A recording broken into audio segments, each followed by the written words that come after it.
Glossier took the world by storm with their minimal makeup approach. And this is for people who like don't want to necessarily wear foundation. Yeah, which is me. And I'll never look like a cake. Never. Were really popular, fell off of the map for a while, and then came back and they're like, hey, we made a foundation. And I'm like, okay, I'll try it. It's claiming to be medium coverage, really good skincare benefits, gel cream formula, so it has me intrigued to say the least. We'll be doing a wear test application with a couple different methods, close-ups, everything you need, so stay tuned. But let's go ahead and first just get into the general details of this foundation. This is $34. It's called their Stretch Fluid Foundation for Buildable Coverage. I got the shade Very Light 3, which I don't want to spoil anything, but it seems to be a really good match for me. So this says that it's long wearing, medium coverage, cruelty-free, natural finish, and hydrating. Light to medium coverage with a natural to you finish. Not exactly sure what that means. Says it has some squalane and glycerin, so those are the skincare ingredients. Wild roseberry and plankton from SpongeBob. Hopefully not. He wants the Krabby Patty formula. 4 heaping pounds of freshly ground plankton?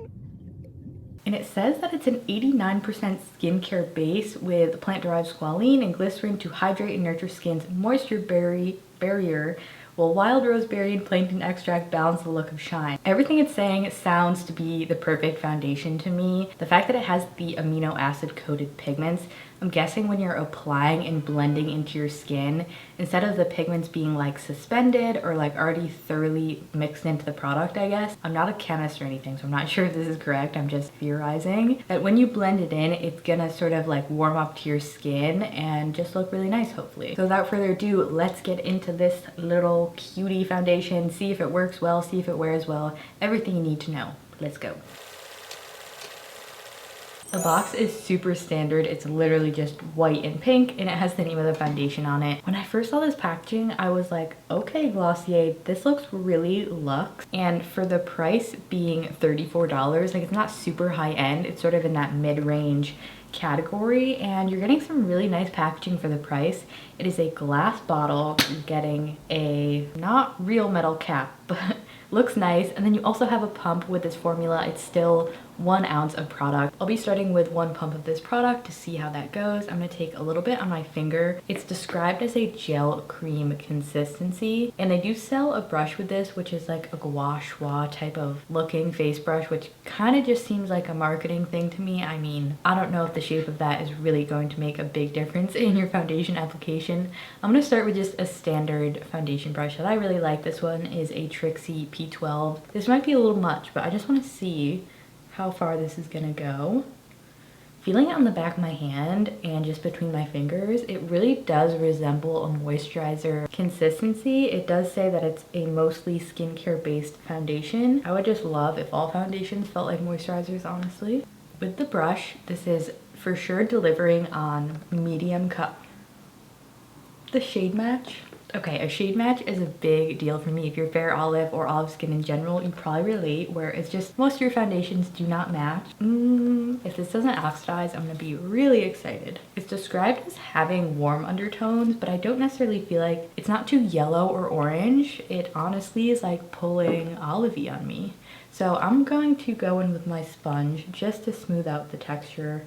I usually apply my foundations with a sponge, but I wanted to see how it applied with a brush, maybe to see if I could get some more coverage out of it. That applied really easily. Honestly, no complaints yet. The sponge definitely sheared it out a little bit. I'm gonna apply it on my forehead just with the sponge to see if there's like a really big difference in finish or not. Between the brush and the sponge, I'm not noticing a huge difference between the finish. I think I actually like the sponge a little bit better. I feel like it's maybe a tad bit less coverage, but it just blended in a little bit easier. So I did already use up my full pump of product, so I'm taking out another half pump for the side of my face. The shade is looking so good, maybe even slightly too light. It's just blending into my neck so well. I think with the rest of my makeup, it'll probably look really good. So if you're fair olive, the shade alone might be a good reason to try this, but we will see how this formula wears. I love the finish of it. It's a satin finish. Looks like a moisturizer on your skin too. Like it just gives you that moisturized,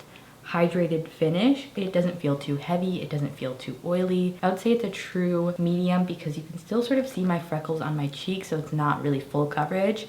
For me, this is like the perfect everyday amount of coverage where I still want my skin to look like skin, like it's looking right now, and not look too heavy, but also it's not too light coverage, you know what I'm saying? So I forgot to mention, but in terms of skin prep, I didn't have any primer on. I just did my usual skincare and moisturizer, and this doesn't have literally any scent that I noticed. Sometimes with like unscented, unfragranced makeup, it still smells makeup-y, but this I literally cannot pick up any scent at all, which is a really pleasant surprise. Okay, round two, let's try applying this with our hands. I literally got so curious about how it would apply like this that I decided to take it off and show you what it looks like. Because this feels so much like a moisturizer, I'm like, what if you applied it like a moisturizer? So I'm gonna start off with one pump. Let's just see how this compares. It has quite a lot of pigment to it for sure.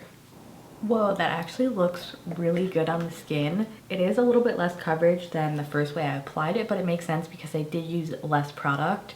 I just used one pump for the whole face. This might be the way to go. I'm gonna use another little like quarter of a pump, going back in with my sponge, and then I'm just gonna sort of spot cover the areas that I want a little bit more coverage, which is just my cheeks. That was a very interesting experiment. You do have enough time before it dries down to sort of rub it in, but it does dry down, so be aware of that. You don't have like a ton of playtime, but I feel like the heat of my hands and fingers, even though I don't like the feeling of doing that, it really gave me like an ultra skin-like finish. Like it looked like skin the first time, and then with this finger application and then the sponge, it's like literally undetectable. So I was thinking about picking up the stretch concealer to test with this foundation, but it said it had a dewy finish, which really worried me because my under eyes do not do well with dewy finishes. I feel like it would most likely just crease up on me. I don't know. If you've tried that concealer and you have a different experience, let me know. Or is it like really dewy, or is it just skin-like? I'm gonna set my under eyes with the Mercier translucent powder. We're also gonna set the face with this. Because I'm on the more oily side, I always set my foundation. The concealer is set. I'm gonna do a light layer over the foundation.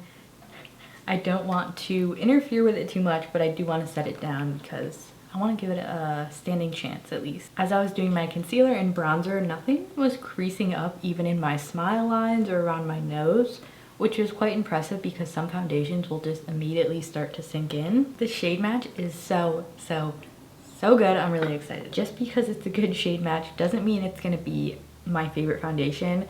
Because this happened with the House Labs foundation. I love the shade. It was like an amazing matching shade, but that just really sunk into my lines. Even though I love the look of it, this almost has like a similar finish to that foundation. I feel like that one has a little bit more coverage, but I'm really intrigued to see how this will wear. I'm gonna use my RMS French Rose blush because I'm obsessed and I can't put it down. If you ever want anything from RMS, by the way, I feel like they launched a new highlighter, I believe, and some new shades of their eyeshadows. I do have a 20% off code, I believe, that's always in the description. Or if you don't know what to get, highly recommend the French Rose blush or whatever shade you want, but I just love this one specifically. Rest of the makeup is on. I actually did one of my looks from my Natasha Denona I Need a Nude palette review. If you want to check that out, really pretty. I'll have everything else that I used linked below as well. But let's go into some close-ups and just give you my first impressions, and we'll start the wear test now as well. It's 2 o'clock, so I'll wear this as long as possible and do an update. So the application was super easy. It blended in really well. With my hands, it was more of a light medium coverage. With a brush, you could get a really good, nice medium coverage. It seems to be layerable as well. And I really like it as a sponge to sort of thin things out. It feels really comfortable. It really doesn't feel like I have anything on my skin, especially since I use my hands. I think it just like worked it into my skin. And the shade match is, if this works out, I'm gonna be so happy to have a foundation that actually matches me. Fair Olives, definitely make sure you watch to the end of the video to see if this is a good formula or not, because the shade, if you are very similar skin tone to me, you might really enjoy this one. Initially, it has more of a satin finish, very skin-like finish. Feels like a moisturizer, looks like a moisturizer. Now that I have the Mercier powder on that is pretty mattifying, I am starting off with a more of a matte finish because I do have more oily skin. Nothing is creasing up. There's a very slight bunching sort of like around my nose and a little bit in my smile lines, which is pretty standard. So we'll see if that gets worse throughout the day, or maybe it stays the same, or maybe in some weird world it may get better. Also add in some natural light clips so you can see those as well, but let's go ahead and keep wearing this and see how it does. We're back. I'm actually on day 2 of the wear test for this foundation because some interesting things happened. I do have the clips from the first day of wear. and I ended up wearing that for about 8 hours. I decided to wear it again today with a mattifying primer and a setting spray just because on that first day wear test, we had some things get really broken up around the chin and nose area, and I just really wanted to see if it was specifically this or it was something like the powder I used or something, or just my natural oil. So I was like, all right, I know I can get pretty oily, so I made sure to have that mattified prep. But guys, this is just, it's so weird. It's doing like the separation that's going on my chin in my nose is very, like, I've never had a foundation separate quite as badly as this one is. So what happens is when I put this on like I did today, I looked at it and like within a couple minutes of wearing it, even after I set and everything, just this whole area of my face basically was like starting to separate, like tons of little lines. I don't know whether to call it separating or bunching, but it's like the formula was lifting off of my skin, and then just the way that my like skin was moving, I guess, it was literally like creating all these lines and texture. I smoothed it out and then repowdered, and then it still happened even after I removed like the extra product, which is just super weird. Even with the smallest amount, it's just creasing up and like bunching up like crazy. I don't know what the heck is up with this formula. I really wanted to make sure it was like not something that I did, so I was like, let me test this again. And then I also started to look at the bottle and just noticed that in like certain, like when I tilt the bottle a certain way and on the bottom, you can see that the formula itself, it almost has the same texture that it did on my face. Like it's separating even when you shake it up in a weird way. It just has this weird texture to it. Like it kind of makes me a little bit nauseous looking at it. I don't know what the heck is going on. I feel like it may be the fact that it's this skincare based foundation. There's so much skincare in it, which is nice.